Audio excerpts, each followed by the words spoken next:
All right, we are here. This is the first episode. Feeling good, feeling comfortable, feeling confident. This is the first go around at this, and we're just going to step right into it. Kind of throwing myself into this, but yeah, this will be the intro. Roll it.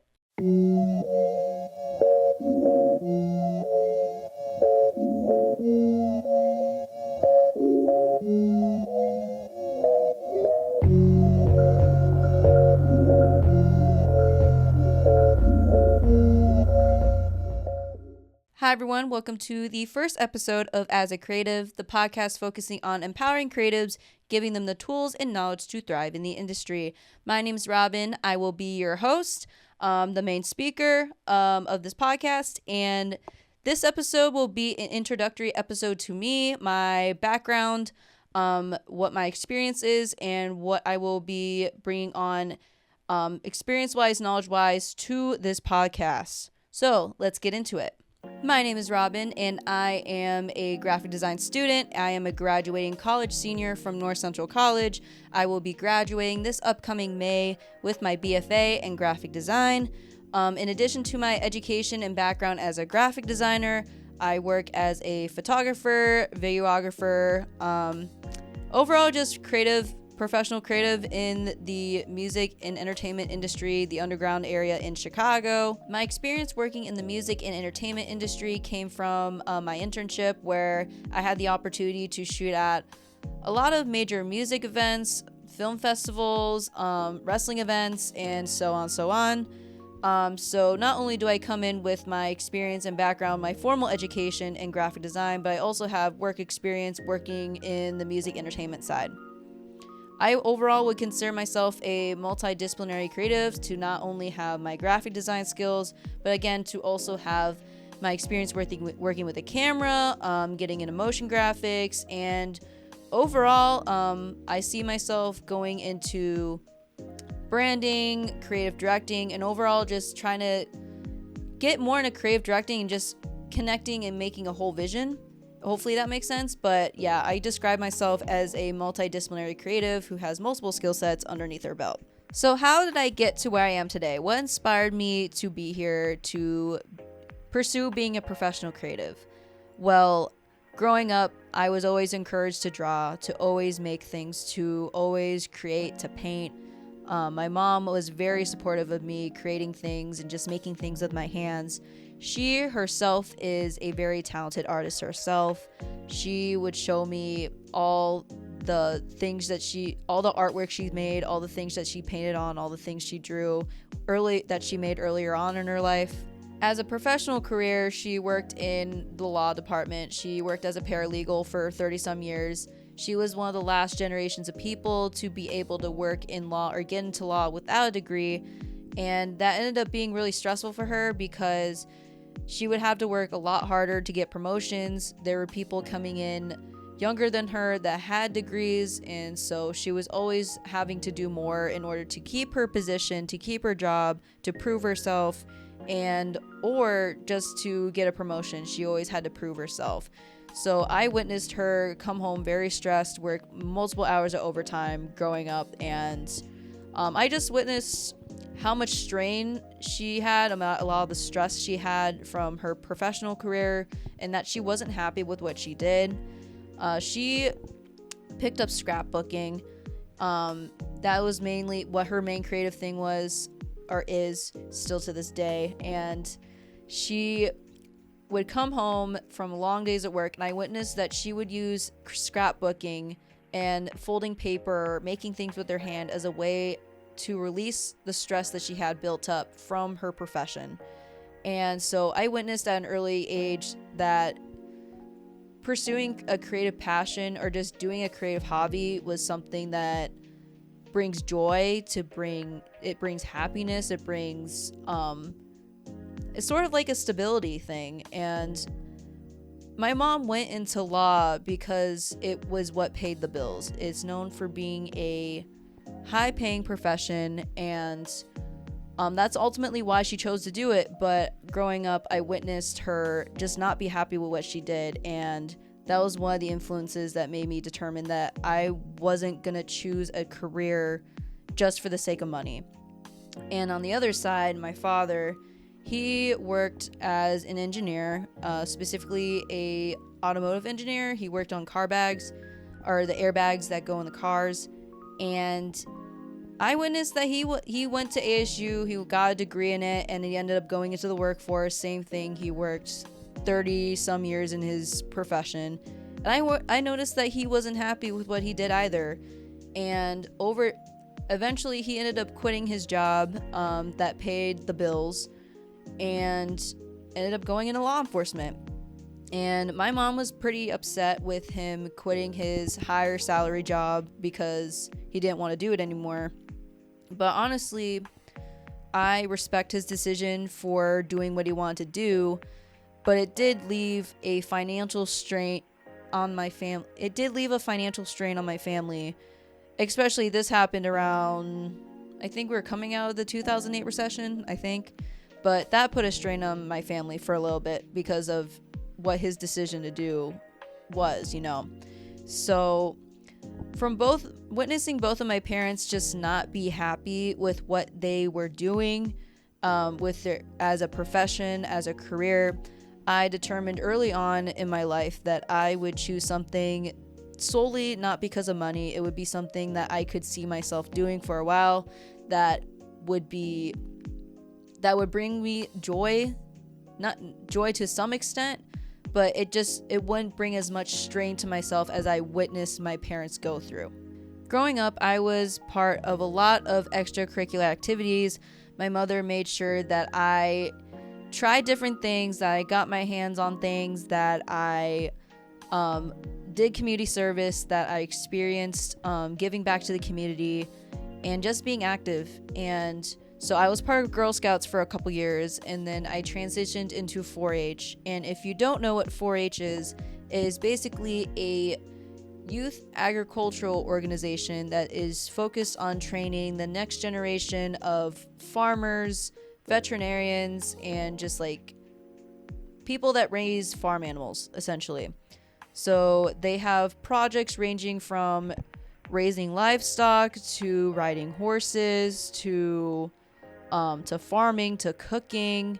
And so I was around a lot of farm animals growing up, and my mom specifically got me into horseback riding because she was also a horseback rider. So I was part of the horse project. I was part of livestock and poultry. I learned how to show chickens, raise chickens, and I was also part of a new project that happened at the time, which was the Entrepreneur Project, which is it was kind of new during that time because there weren't a lot of 4-H clubs. And let me just mention, 4-H is a thing throughout the country, and each state has a certain number of clubs, and those clubs can choose what projects they want to add to their club.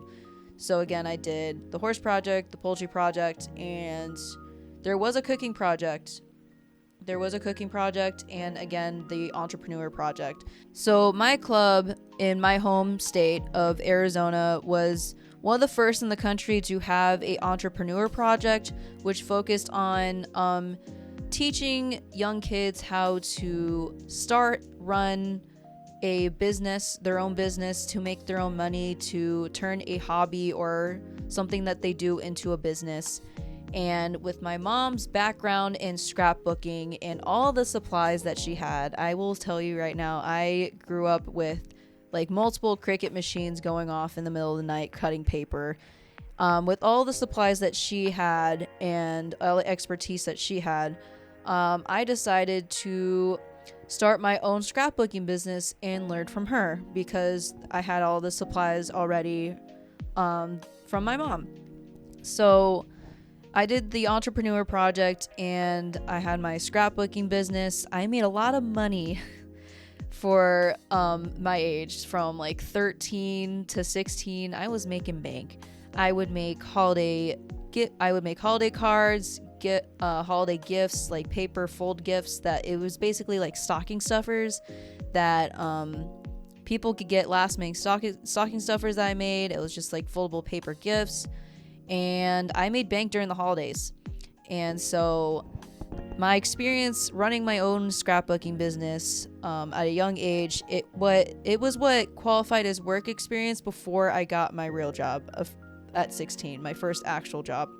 So I learned through that how to run my own business, to handle money. I also ended up being the president of the entrepreneur project for my club for 3 years. So that gave me leadership skills to run events, to organize things.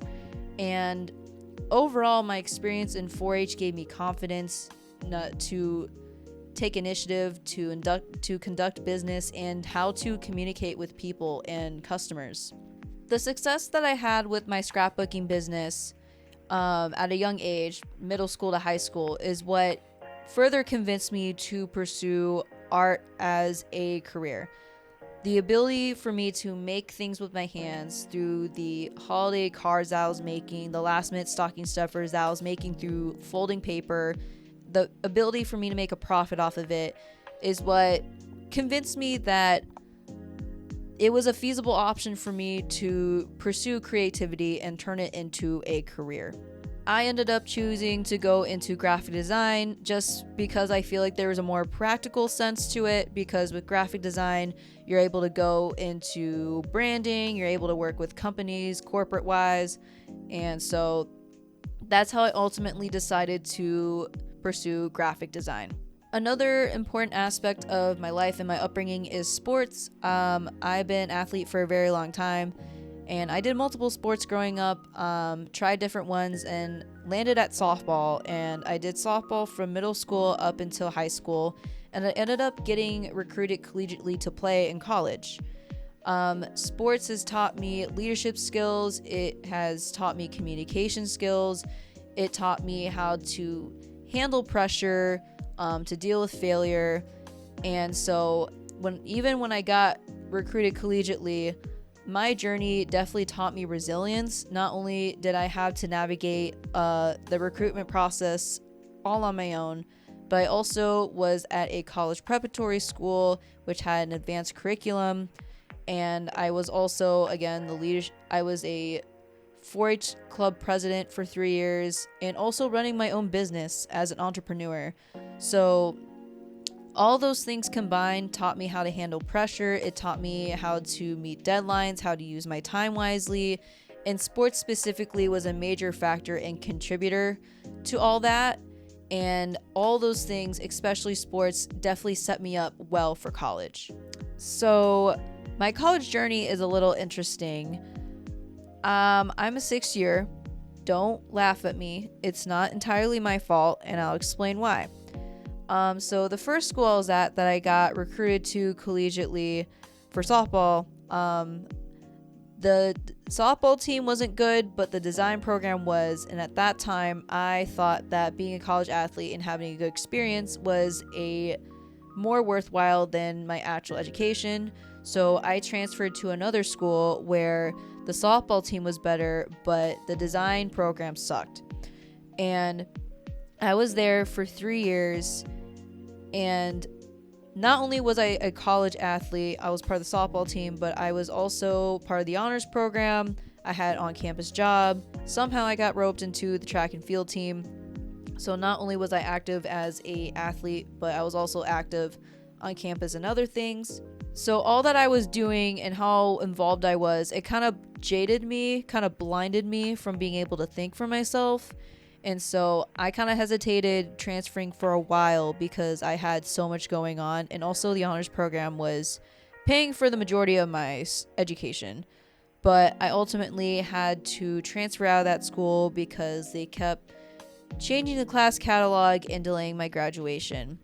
And I wish I transferred out sooner, but I didn't realize I had the ability to think for myself, and I trusted that school to get me to where I needed to be, and it didn't. And so I am now transferred. I transferred out of that school to where I am now, at North Central College. I am graduate. I've been here for 2 years, and I graduate this May 2025. And yeah. And I'm also part of the track and field team. I'm still a college athlete. Not doing softball anymore, but I'm doing track and field. Out of my interesting college journey, what I have learned, which I would love to preach to you guys, is to learn to take initiative of your life sooner than later. The sooner you're able to think for yourself, the better off you are. Don't solely rely on your higher ups or your parents or even your education or your university to get you where you want to be. You have to be the one to make decisions and think for yourself and get you where you want to be. You can't always trust other people or other people's judgment. And that's something that I wish I learned earlier on in my life, is to think for myself and take initiative and not to always rely on what my parents tell me to do or what my higher ups or my professors are telling me to do. Learn to think for yourself. I also have learned to take initiative when it comes to knowledge, to your education, to be able to learn things on your own. And that is something that has definitely catapulted me to where I am now, to where I am working in the music entertainment industry while still being in college, is that I am willing to apply myself, that I'm willing to learn, and to even make failures and learn from those mistakes as well. So definitely would recommend, the earlier you realize, take control of your education, do things for your sake. Once you realize that you're in control of your life, the sooner, better than later, you are going to progress so much faster than people your age or the people around you. The reason why I've gone to where I am now is because I've taken initiative of my education, realized that my knowledge and my education is my responsibility. I'm responsible for what I learn or want to learn, and that's how I am continuing to progress as a professional creative. You can't just solely trust and give your whole trust into education or your professors or your university. It is, and unfortunately, that will not be the case. They will not get you to where you want to be. You get you where you want to be. We are in the age of technology and in AI, and you can literally look up how to do anything. There is no excuse for you to not know what you need to know. There's no excuse for you to not learn what you need to learn. And so the sooner you realize that your future and your education, the way you progress is in your hands, it's in your control, the more better off you are. The sooner the better. And the sooner you take initiative, the more better off you're going to be. And that piece of advice is an example of what I will be sharing on as a creative. I believe that I've mastered the mindset, the work ethic to do, to make, to create, basically to do whatever I put my mind to. Since high school, I've had friends, family, professors, people in the industry tell me that I set myself apart from the rest because of how I present myself, how I do what I say I'm going to do, and how I commit. And having a strong mindset and a strong work ethic is behind all of that. And I will say now, even though I've been working in the music entertainment industry for a year as a multidisciplinary creative, and also still being in school pursuing my BFA, I believe that me being an underdog makes me a reliable source of information, especially while I'm experiencing going up in the industry. I believe that what I have to say, what I believe is valid, because what I will be sharing on the podcast is something that I have experienced firsthand as I'm going through it now.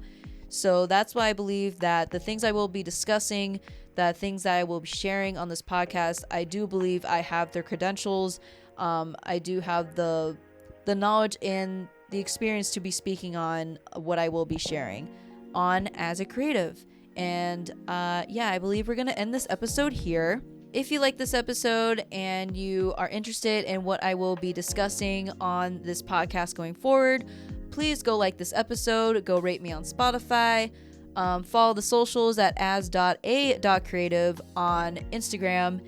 And if you're interested in me and what I do, I go by Rubios at ROOBIOS, Instagram, TikTok, and my portfolio.